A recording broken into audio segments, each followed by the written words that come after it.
Welcome to the high noon heat of Sakir, where the shimmering desert sun meets a full grid of Britain's best for today's McLaren masterclass. Sakir's granite-based asphalt is the most abrasive on the calendar. With surface temperatures soaring in the midday sun, this race is a high-speed game of survival for those Goodyear tyres. Berlin thought no one else would pick the orange and purple livery. Very unique, mate. Anyway, enough about his poor colour coordination. With a qualifying lap of 2 minutes and 3 seconds, he finds himself a second off the pace again. Will he be able to continue his recent return to finishing in the top 5? There's only one way to find out. The green flag drops. We are off.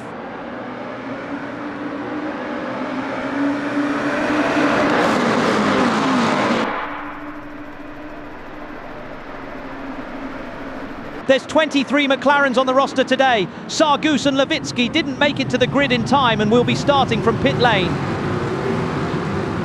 Berlin dropping back a little during the charge into T1. As the pack emerges onto the second straight, the dust begins to settle, down 1 place to P6. Jay Taylor is hot on his heels going into T4, but he looks to be holding on for the time being at least. Lazarevic in front is driving on the ragged edge. It's all still to play for as we dive downhill into the hairpin for the first time. Using every inch of those racing curbs is key to setting up well for a good exit. Fontana drifts out wide. Berlin launches out of the corner straight onto his back bumper. Will an opportunity present itself for an overtake? The 5 in front pile into turn 10. Yes, there is an overtake, but not for Berland. Fontana takes back P4 and Berland snatches P5. Lazarevic ran out of track and that's cost him 2 places. He's already shown he's not afraid to drive at the limit and we've not even finished the first lap. How hard is he going to fight back? Now hearing over the radio that race control has handed out 4 penalties from the race start. Car 5, Webber jumped the start. Car 17, Liebesch was speeding before the green flag. Car 15, McRae has been handed a penalty for erratic driving during the lineup. And oh dear, Tom Brower, our race leader, will need to serve a drive-through penalty for speeding. That's going to give Berland another position and put him up to P4 within sniffing distance of the podium again. Not sure if he knows about what the hell is going on here. It's absolute carnage at the back. There's McLarens all over the shop. Looks as though most managed to get through unscathed. Wilhelm on screen, taking most of the impacts. Well, if he didn't know about Brower's penalty before, he certainly does now as we see his car heading into pit lane.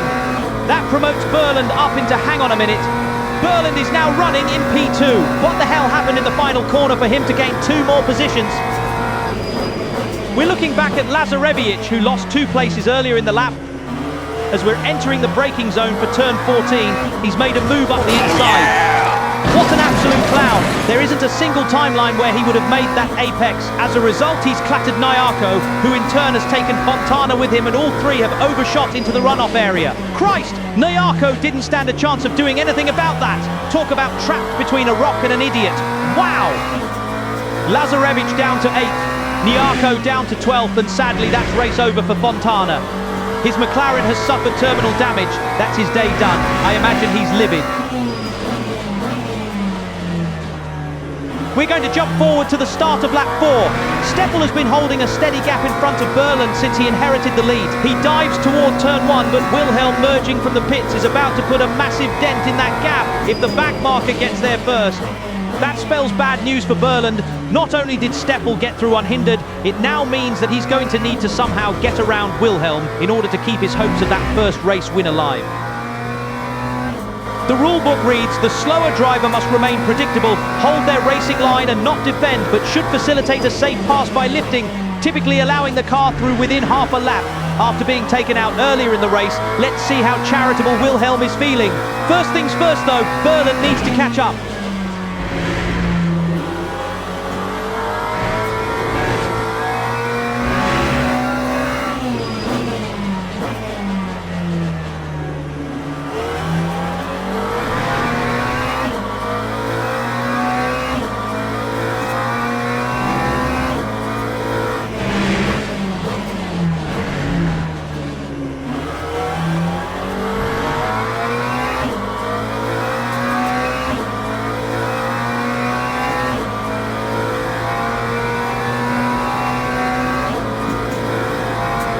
He looks to be within half a second of him now. Getting held up through here is going to cost him heaps of time on top of the 5/10. He's already lost this lap.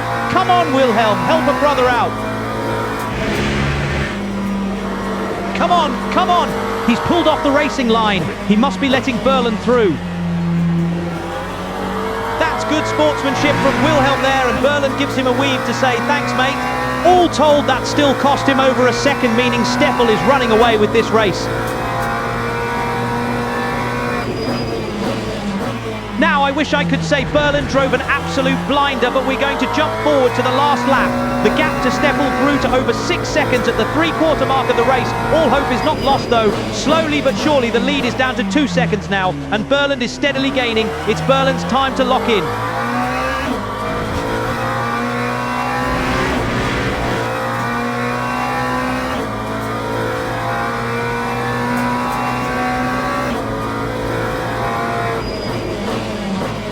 Stoffel goes wide on turn 4 and misses the apex, so does Berlin. The pair of them must be really feeling the strain. I'm glad to be in the commentary box rather than either of these McLarens. It must be like a pressure cooker in there today.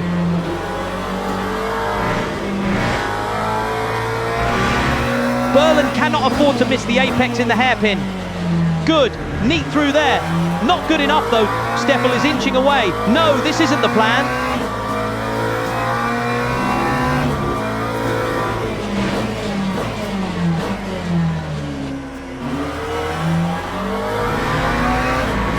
That's 3/10 back in Berlin's favour. Is there enough track left to make up this gap?